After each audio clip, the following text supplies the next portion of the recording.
딸에게서 충격적인 말을 들었습니다. 엄마, 지금까지 우리한테 해준 게 뭐가 있어? 30년 희생이 무너지는 순간이었습니다. 남편은 말없이 집을 나갔고요. 모든 것을 끝내고 싶어 마포대교로 향했습니다. 그때 저와 비슷한 처지의 한 노인을 만났습니다. 젊은이, 우리 같은 사람 또 있다는 게 그나마 다행인가 보네. 그때였습니다. 장모님 변호사님께 전화가 왔습니다. 장모님이 돌아가시기 전 제게 모든 재산을 남겼다는 겁니다. 알고 보니 남편과 자식들은 재산을 가로채기 위해 저를 모함했던 겁니다. 딸의 결혼식 피로 연장에 갔습니다. 딸과 사위는 제게 돌아가라며 무시했습니다. 내가 해준 게 뭐가 있냐고? 그래, 내가 너희에게 해준 게 뭔지 이제 보여주마. 안녕하십니까? 제 이름은 김영숙입니다. 지금 저는 서울중앙지방법원 앞에 서 있습니다. 손에는 낡고 해진 서류 봉투 하나가 들려 있습니다. 제 30년 세월이 고스란히 담겨 있는 봉투입니다. 오늘은 작년 어버이날을 떠올리게 하는 날입니다. 작년 어버이날 온 가족이 다 같이 모인 자리였습니다. 그런데 갑자기 딸 민서가 제게 묻더군요. 엄마, 지금까지 우리한테 해준 게 뭐가 있어? 저는 제 귀를 의심했습니다. 민서야, 그게 무슨 말이니? 엄마, 나는 엄마가 우리한테 해준 게 뭐가 있는지 모르겠어. 아빠는 사업을 해서 돈도 많이 벌었는데 엄마는 그냥 집에만 있었잖아. 그 말을 듣고 저는 망치로 머리를 맞은 것 같았습니다. 30년 동안 저는 오직 가족을 위해 살았습니다. 남편이 사업에 실패했을 때 저는 밤낮으로 닥치는 대로 일했습니다. 그런데 딸은 제가 그냥 집에만 있었다고 말하더군요. 그때 남편은 아무 말도 하지 않았습니다. 그저 딸의 말을 듣고 고개를 끄덕일 뿐이었습니다. 결국 그날 남편은 말없이 집을 나갔습니다. 저는 그날 이후로 남편을 볼 수 없었습니다. 저는 그날 이후로 한 번도 웃어본 적이 없습니다. 30년간 모신 장모님은 저를 외면했고 남편은 말없이 집을 나갔습니다. 저는 이 비정한 세상에 홀로 남겨진 듯 했습니다. 하지만 오늘은 다릅니다. 이 모든 것을 되돌릴 마지막 기회가 제게 주어졌습니다. 저는 회안과 함께 법원 안으로 들어섭니다. 법원 문을 열고 들어섰을 때 저는 작년 어버이날 이후에 제가 떠올랐습니다. 가족들의 배신이 저를 무너뜨린 순간부터 제 삶은 그저 의미 없는 시간의 연속이었습니다. 정처 없이 걷다 도착한 곳은 마포대교였습니다. 그날따라 한강이 유난히 차갑게 보였습니다. 모든 것을 끝내고 싶다는 생각이 들었을 때였습니다. 난간에 기대어 서 있는데 문득 제 옆에 위태롭게 서 있는 노인이 눈에 들어왔습니다. 어르신, 이러시면 안 됩니다. 제 말에 노인은 아무런 반응도 하지 않았습니다. 저는 노인의 팔을 붙잡고 그의 등을 토닥여 드렸습니다. 한참이 지난 후였습니다. 고맙네. 젊은이. 어르신, 무슨 일이세요? 노인은 제게 자신의 이야기를 털어놓았습니다. 평생을 자식을 위해 살았네. 딸 하나 바라보며 모든 것을 바쳤지. 그런데 내 딸이 나한테 그러더군. 아빠, 지금까지 해준 게 뭐가 있어? 라고 말이야. 내 평생을 바친 딸한테 그런 말을 들으니 정말 죽고 싶더군. 저는 노인의 이야기에 제 이야기를 하는 것 같았습니다. 그날 딸의 말이 아직도 제 귀에 맴돌았기 때문입니다. 어르신, 제가 어르신의 마음을 이해합니다. 저도 딸에게 그런 말을 들었습니다. 노인은 제 손을 잡으며 말했습니다. 젊은이, 우리네 인생이 다 그런가 보네. 자식들을 위해 평생을 바쳤는데 돌아오는 건 배신뿐이니 그나마 다행인 건가?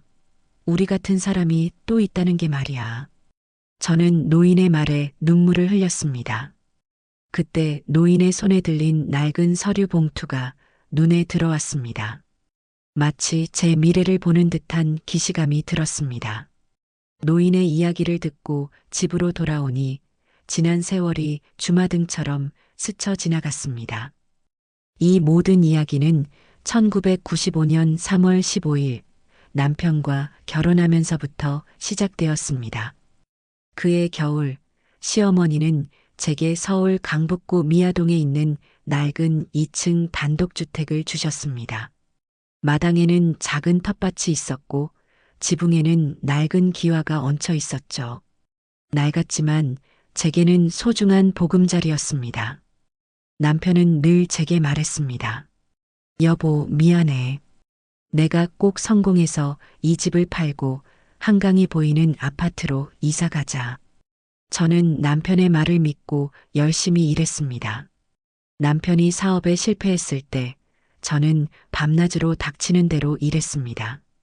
새벽 4시에 일어나 남의 가게에서 김밥을 말고 저녁엔 목욕탕에서 손님들이 쓰고 간 떼수건을 빨았습니다.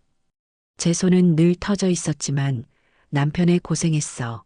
여보라는 한마디에 모든 피로가 녹아내렸습니다. 그렇게 모은 돈은 모두 남편의 빚을 갚거나 장모님 병원비로 들어갔습니다. 장모님은 저를 무시하며 늘 째려보셨습니다. 제가 힘들게 번 돈으로 장모님 병원비를 대는 것을 보면서도 고맙다는 말 한마디 없으셨습니다. 오랜 세월이 담긴 낡은 통장을 보았습니다. 장모님 병원비, 남편 사업빚, 딸과 아들 학원비, 결혼자금까지. 통장에는 제 삶의 모든 기록이 고스란히 담겨 있었습니다. 그런데도 딸은 제가 해준 게 뭐가 있냐고 말하더군요. 남편은 빚더미만 남긴 채 저를 떠났습니다. 제 30년 세월은 그저 낡은 통장에 담긴 숫자와 빚더미뿐이었습니다. 지난밤 낡은 통장을 보며 서러움에 잠 못 이루던 날이었습니다. 다음 날 남편이 변호사를 대동하고 저를 찾아왔습니다. 여보, 나 이혼해줘. 그게 무슨 말이야? 왜? 내가 뭘 잘못했는데? 아니, 잘못한 거 없어. 그냥 이렇게 끝내고 싶어. 내가 해줄 수 있는 게 아무것도 없네. 미안해. 남편은 변호사를 통해 저에게 이혼 서류를 내밀었습니다. 여보, 도대체 왜 이러는 거야? 갑자기 왜 이러는 거야? 저는 남편의 말을 믿을 수 없었습니다. 하지만 남편의 눈빛은 이미 저를 떠난 지 오래였습니다. 결국 저는 이혼 서류에 도장을 찍었습니다. 30년 결혼 생활이 한순간에 끝이 나는 순간이었습니다. 남편이 떠난 후 저는 밥 한술 뜨지 못했습니다. 문득 이대로 죽는다면 나는 아무것도 남기지 못하고 사라지는구나 하는 생각이 들었습니다. 제 마지막 가는 길만은 의미 있게 남기고 싶었습니다.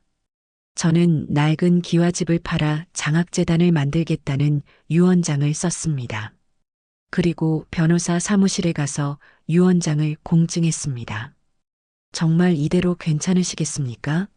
이혼도 하셨는데 재산은 그대로 두시지 않고요?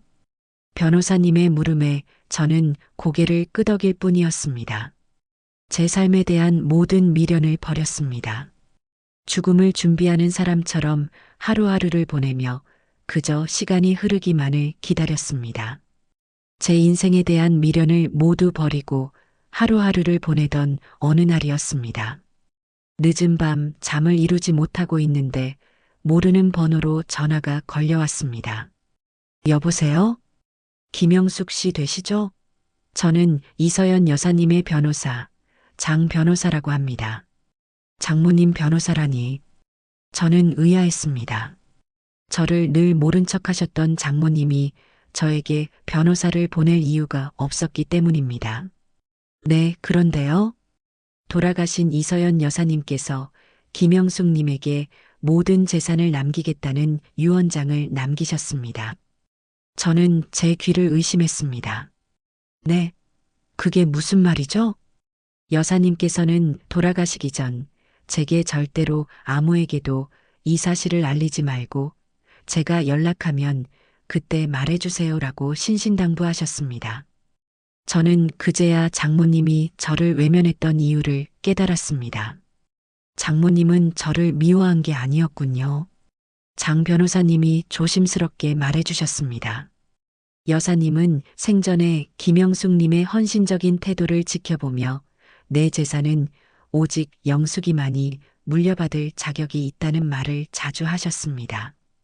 남편분과 자제분들이 재산을 가로채지 못하도록 비밀리에 이 모든 것을 준비하셨습니다. 저는 충격에 휩싸였습니다. 남편과 자식들의 배신에 상처받았던 제 마음이 한순간에 녹아내리는 것 같았습니다. 저의 30년 세월이, 헌신이 마침내 인정받는 순간이었습니다.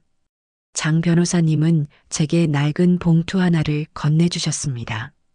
봉투 안에는 장모님의 유언장과 통장 사본, 그리고 부동산 등기 서류가 들어 있었습니다. 김영숙님, 장모님께서 남기신 재산은 상상 이상입니다. 생전에 며느님께 헌신받은 것에 대한 보상으로 당신에게만 이 재산을 남기고 싶어 하셨습니다. 저는 변호사님의 말을 믿을 수 없었습니다. 낡은 기와집 한 채가 전부라고 생각했던 제게 수십억 원에 달하는 재산이 숨겨져 있었다는 사실은 충격 그 자체였습니다. 장 변호사님이 조심스럽게 물었습니다.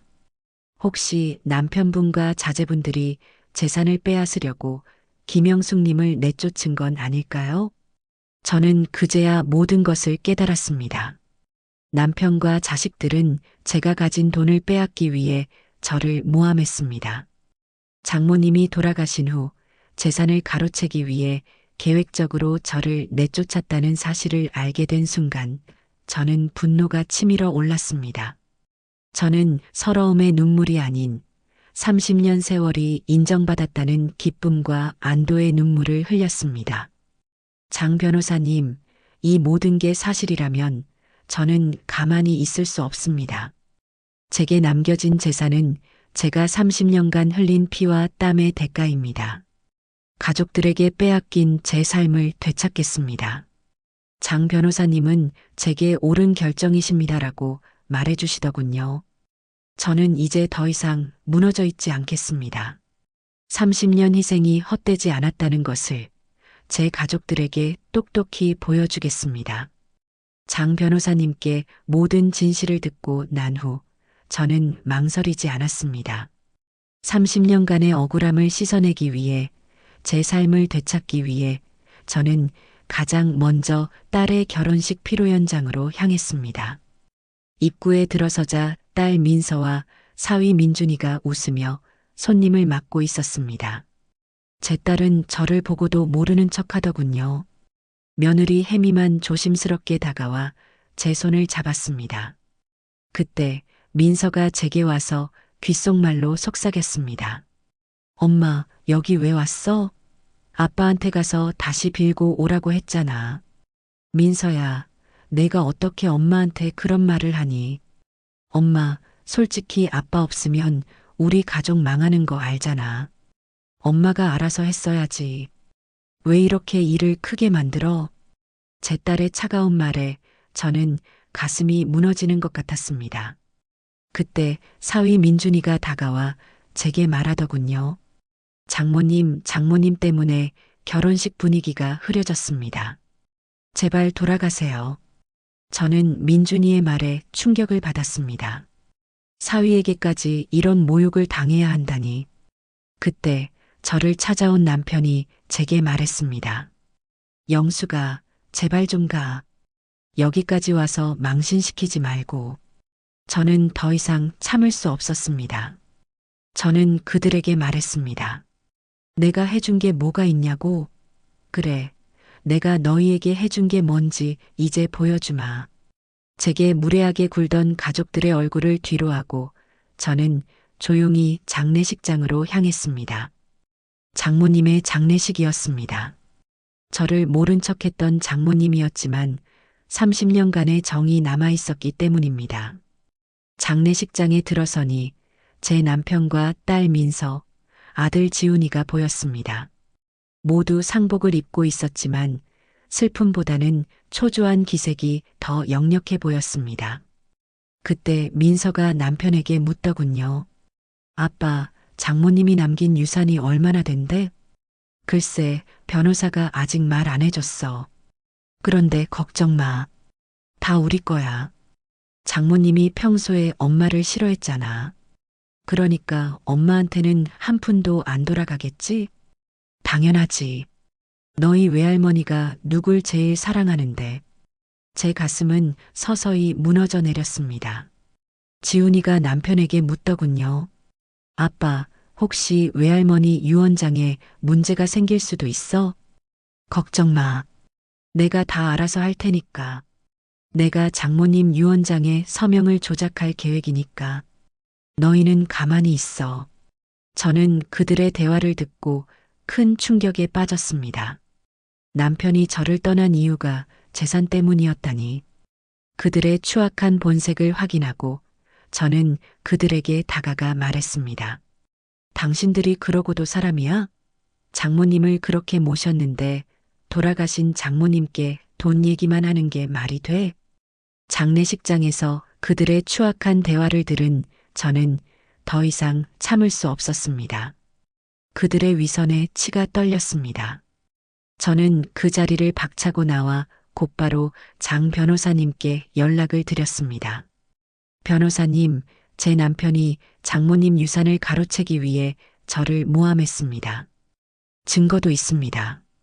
장 변호사님은 제 말을 듣고 흥분하지 마시고 차분하게 말씀해 달라고 하셨습니다. 저는 장례식장에서 들은 대화를 모두 말씀드렸습니다. 김영숙님, 남편분은 오래전부터 이 일을 계획했던 것 같습니다. 유언장 공증을 위해 제게 오셨을 때도 남편분은 그 자리에 없었지만 남편분의 변호사가 저에게 전화를 걸어 유언장의 내용을 묻더군요. 제가 말해주지 않았지만 남편분은 이미 눈치채고 있었던 것 같습니다. 남편의 진짜 정체를 알게 된 저는 분노에 휩싸였습니다. 남편은 저를 사랑한 것이 아니라 그저 장모님의 재산을 가로채기 위한 도구로 이용했던 것이었습니다. 저는 남편의 변호사에게 연락했습니다. 변호사님, 제 남편이 재산을 가로채기 위해 저를 모함했다는 것을 알고 있습니다. 제가 가진 증거를 경찰에 넘기겠습니다. 김영숙님, 잠시만요. 저희도 남편분이 재산을 가로채기 위해 이런 짓을 벌였다는 것을 몰랐습니다. 저희가 남편분을 설득해서 해결하겠습니다. 저는 남편의 변호사의 말을 믿지 않았습니다. 이미 그들은 저에게 한 번의 상처를 주었기 때문입니다. 저는 곧바로 경찰에 신고했고 남편은 해외로 도망가지도 국내에 머물지도 못하는 처지가 되었습니다. 재판이 시작되고 남편과 자식들은 저를 향한 비난을 쏟아내기 시작했습니다. 남편의 변호사는 저를 장모님을 제대로 모시지 않은 며느리로 몰아세웠습니다. 피고 김영숙은 장모님이 병원에 입원하셨을 때도 한 번도 찾아뵙지 않았습니다. 오히려 저희 의뢰인과 그의 자식들이 어머니를 지극정성으로 모셨습니다. 이 재산은 저희 의뢰인에게 돌아가야 마땅합니다. 그들의 거짓말에 저는 분노가 치밀어 올랐지만 꾹 참았습니다. 이제는 제가 말할 차례였습니다. 제 변호사님은 차분하게 자리에서 일어나셨습니다. 재판장님, 증거를 제출하겠습니다. 변호사님은 장모님이 직접 작성하신 유언장을 제출했습니다. 이것은 고인께서 직접 작성하신 유언장입니다. 모든 재산을 김영숙 씨에게 상속한다는 내용이 담겨 있습니다. 그러자 남편의 변호사가 흥분하며 말하더군요. 그 유언장은 위조된 것입니다. 저희 의뢰인은 그런 유언장을 본 적이 없습니다. 변호사님은 비웃듯이 말했습니다. 그렇다면 이것은 어떻습니까? 변호사님은 제가 30년간 장모님 병원비로 썼던 통장 내역과 영수증을 제출했습니다. 이것은 피고 김영숙 씨가 30년간 장모님을 모시며 썼던 모든 비용에 대한 통장 내역과 영수증입니다. 장모님은 돌아가시기 전까지 김영숙 씨의 희생을 감사하게 생각하셨고 그에 대한 보답으로 이 유언장을 남기셨습니다. 남편과 딸 민서, 아들 지훈이는 충격에 빠진 듯 저를 바라보았습니다. 그때 제 변호사님은 마지막 증거를 제출했습니다. 이것은 고인께서 생전 김영숙 씨에게 남기신 편지입니다. 이 편지에는 고인께서 김영숙 씨를 향한 감사함과 미안함이 고스란히 담겨 있습니다. 편지를 읽은 남편과 딸, 아들은 고개를 숙였습니다. 재판장이 조용해진 가운데 딸 민서가 울먹이며 말하더군요. 엄마, 미안해. 내가 잘못했어.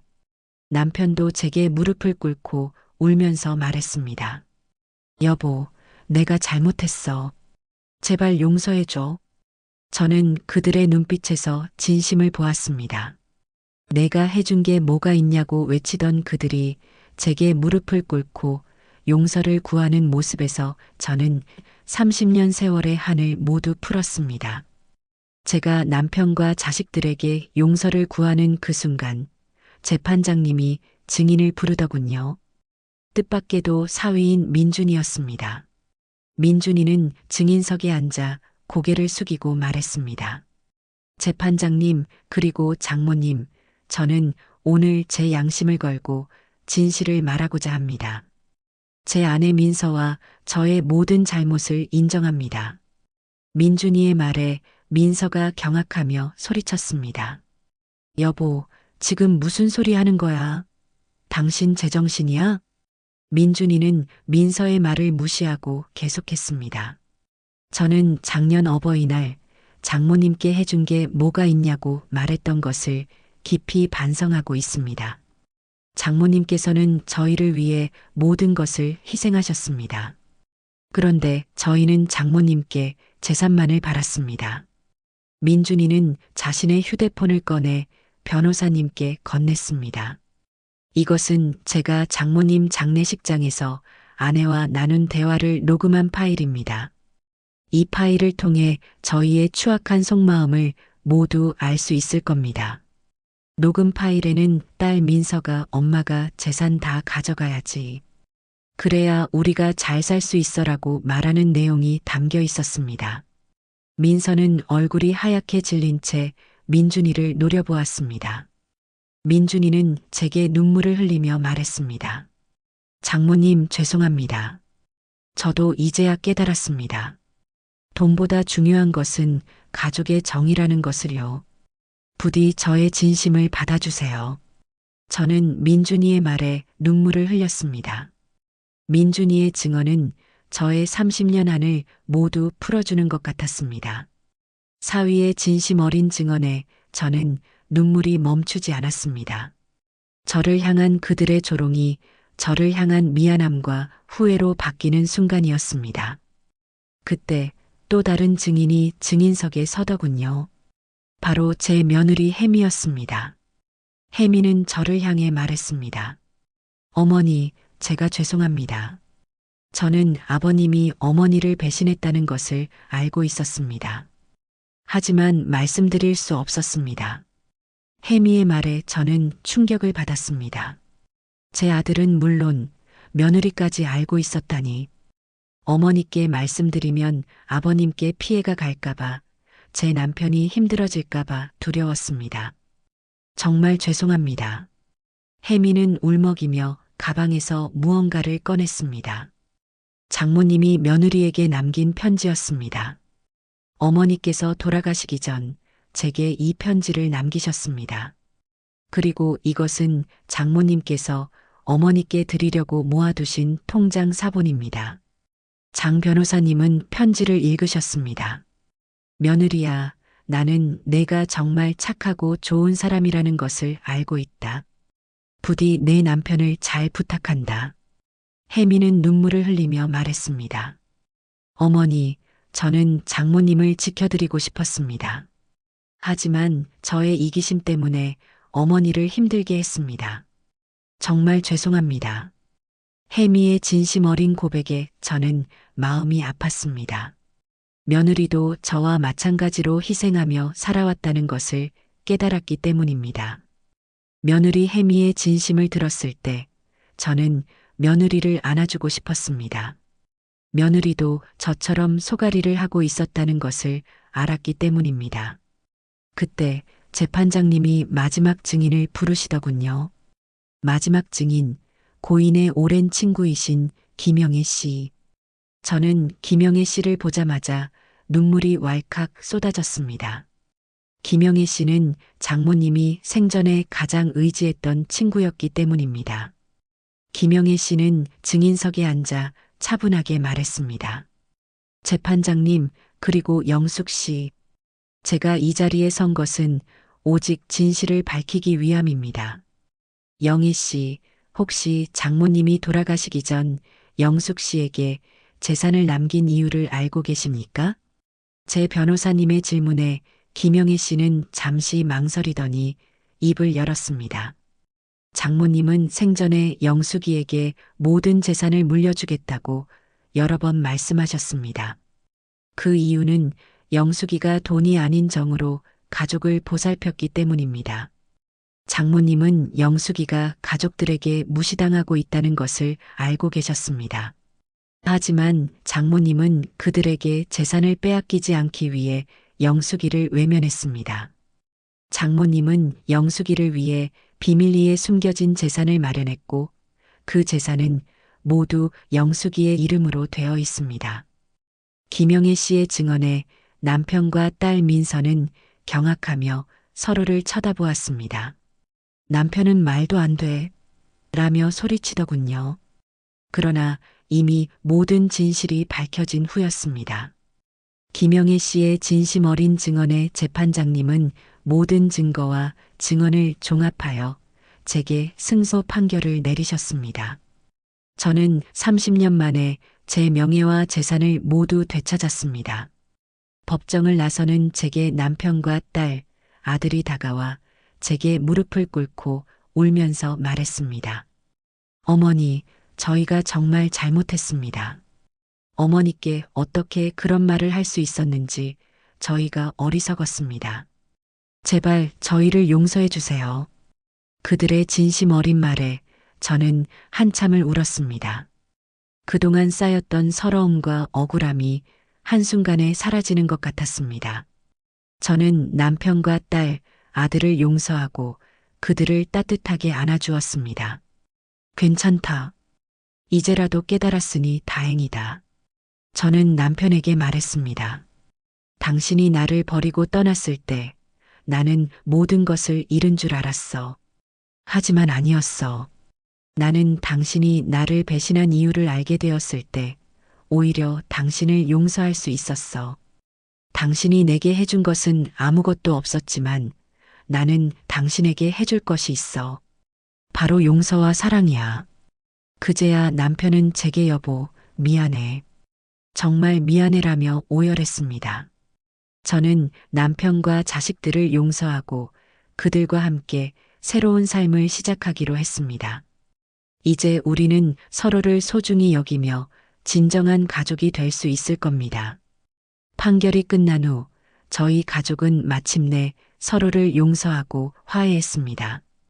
이제야 비로소 저희는 진정한 가족이 된 것 같습니다. 저는 남편과 자식들을 용서하고 함께 새로운 삶을 시작하기로 했습니다.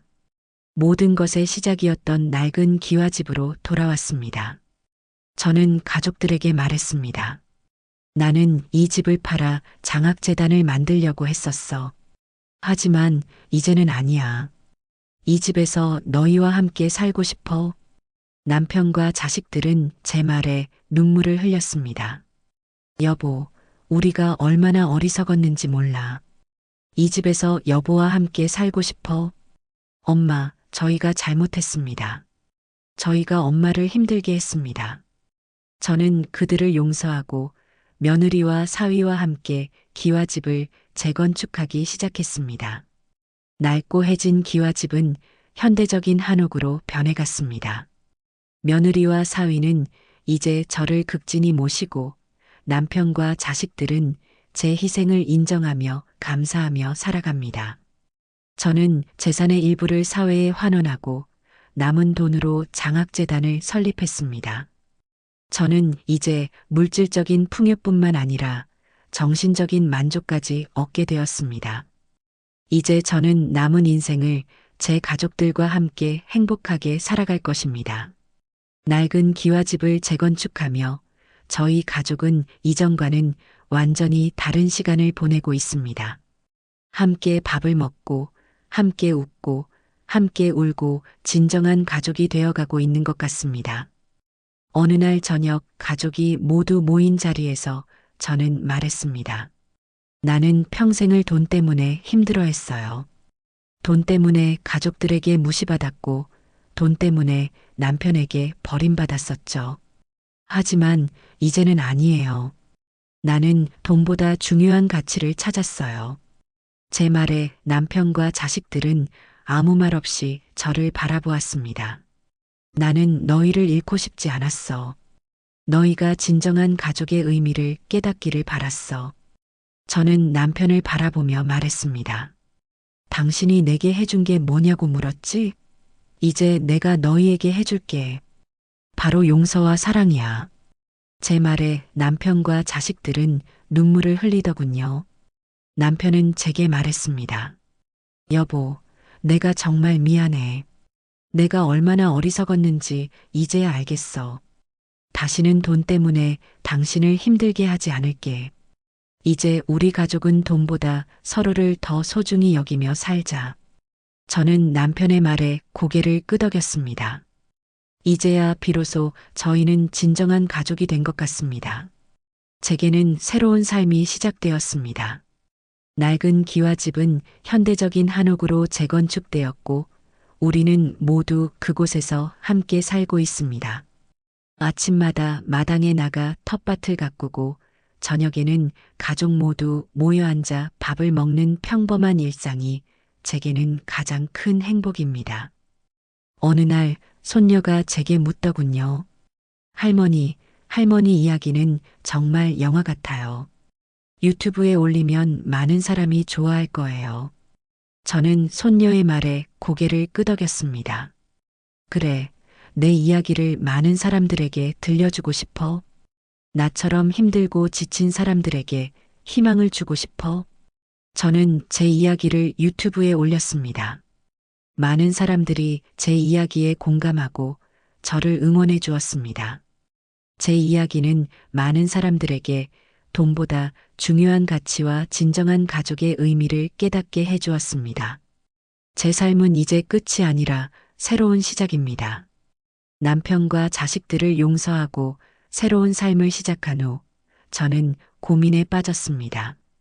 장모님이 제게 남기신 막대한 재산을 어떻게 써야 할지 생각에 잠겼습니다. 돈 때문에 가족들이 서로를 속이고 배신하는 모습을 보았기에 저는 돈의 무서움을 그 누구보다 잘 알고 있었습니다. 저는 장 변호사님께 연락을 드렸습니다. 변호사님, 저는 이 재산을 모두 사회에 환원하고 싶습니다. 그리고 제 이름으로 장학재단을 설립하고 싶습니다. 장 변호사님은 제 말에 감동하셨는지 눈시울을 붉히시더군요.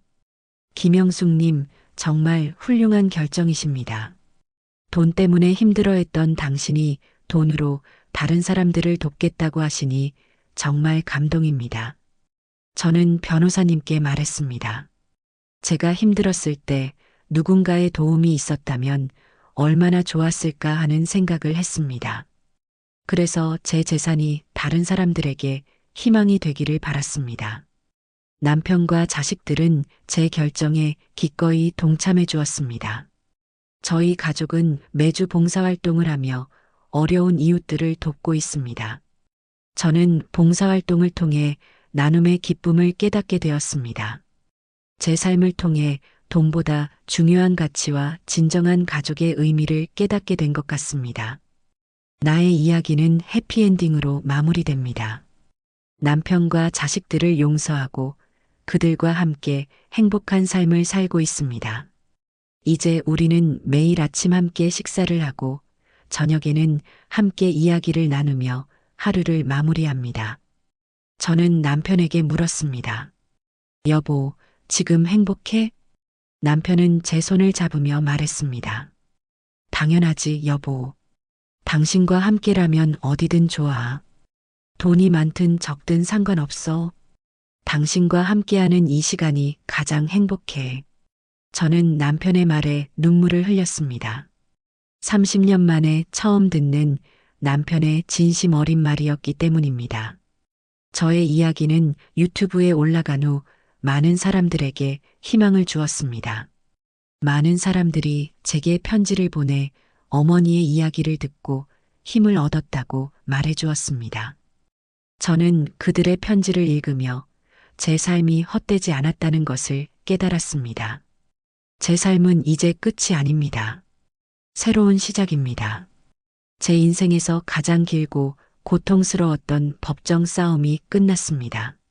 남편과 자식들은 판결 이후 제 앞에 무릎 꿇고 용서를 빌었습니다. 어머니, 저희가 정말 잘못했습니다. 어머니께 어떻게 그런 말을 할 수 있었는지 저희가 너무 어리석었습니다. 제발 저희를 용서해 주세요. 저는 그들을 용서하고 따뜻하게 안아주었습니다. 그들의 눈물을 닦아주며 말했습니다. 나는 너희를 잃고 싶지 않았다. 너희가 진정한 가족의 의미를 깨닫기를 바랐다. 제 말에 그들은 더 크게 오열하더군요. 저는 남편을 바라보며 말했습니다. 당신이 내게 해준 게 뭐냐고 물었지? 이제 내가 너희에게 해줄게. 바로 용서와 사랑이야. 남편과 자식들은 그제야 저의 희생을 깨달았습니다. 그동안 돈 때문에 서로를 속이고 배신했던 것을 후회했습니다. 저희 가족은 이제 서로를 소중히 여기고 진정한 가족의 의미를 깨닫고 새롭게 시작하기로 했습니다. 이제는 돈이 아닌 서로에 대한 사랑과 믿음으로 저희 가족의 새로운 이야기를 써내려갈 것입니다. 용서와 화해의 끝에 저희 가족은 다시 함께하기로 했습니다. 저는 가족들에게 제안했습니다. 우리 다시 그 기와집으로 돌아갈까? 그 집에서 새롭게 시작하고 싶어. 남편과 자식들은 기꺼이 제 뜻에 동참했습니다. 며느리 혜미는 어머니, 저희도 같이요. 저희가 어머니를 위해 기와집을 새롭게 지어드릴게요라며 눈물을 흘렸습니다. 며칠 뒤 저희 가족은 미아동에 있는 낡은 기와집으로 향했습니다. 30년의 세월이 고스란히 담겨 있는 집이었습니다. 낡은 기와와 허름한 벽은 그동안 제가 흘렸던 눈물과 땀을 말해주는 것 같았습니다. 여보, 우리가 이 집에서 얼마나 행복했었는지 기억나?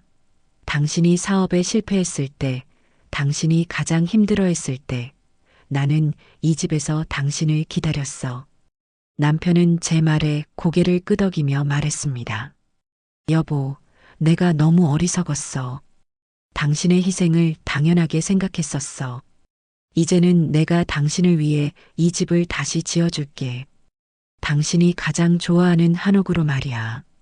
저희 가족은 함께 기와집을 재건축하기 시작했습니다. 며느리와 사위, 아들과 딸은 저를 극진히 모셨습니다. 이제야 비로소 저희 가족은 서로를 소중히 여기는 법을 배운 것 같습니다. 남편과 자식들을 용서하고 며느리 사위와 함께 낡은 기와집을 새롭게 꾸미면서 저는 생각에 잠겼습니다. 장모님이 제게 남겨주신 이 큰 재산을 어떻게 써야 할까 하고요. 돈 때문에 가족이 서로를 배신하는 것을 겪었기에 저는 돈의 무서움을 그 누구보다 잘 알고 있었습니다. 그러다 문득 과거의 제가 떠올랐습니다. 밤낮 없이 일하며 힘들었던 시절, 누군가의 작은 도움이라도 있었다면 얼마나 좋았을까 했던 저의 모습이요. 저는 가족들을 모아놓고 말했습니다. 나는 이 돈으로 장학재단을 세울 생각이야. 나처럼 어렵게 공부하는 아이들에게 도움이 되고 싶어. 남편과 아이들은 제 말에 놀란 듯이 저를 바라보았습니다. 여보, 그 큰 돈을 다요? 그래도 우리도 좀 쓰고요. 저는 남편의 말을 막고 말했습니다. 우리가 돈 때문에 서로를 미워했잖아. 이제는 돈 때문에 행복해져야지. 이 돈으로 우리만 행복해지는 게 아니라 다른 사람들에게도 희망을 주고 싶어. 저의 진심을 들은 가족들은 제 뜻에 동참해 주었습니다.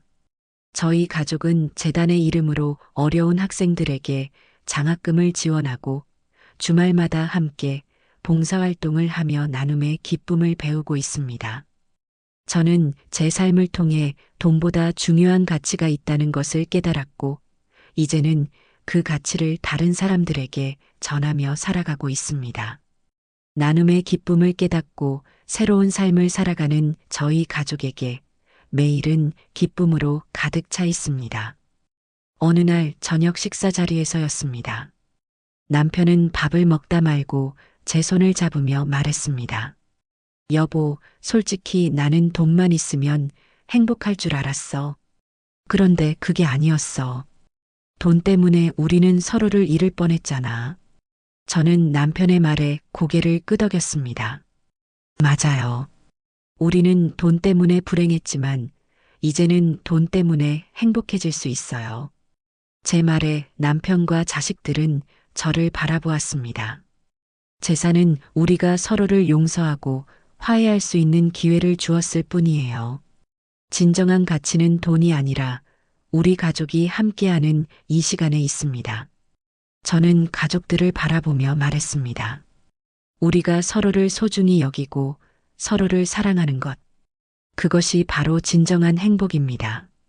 제 말에 가족들은 모두 저를 꼭 안아주었습니다. 이제 저희 가족은 돈보다 서로를 더 소중히 여기며 진정한 행복을 찾아가고 있습니다.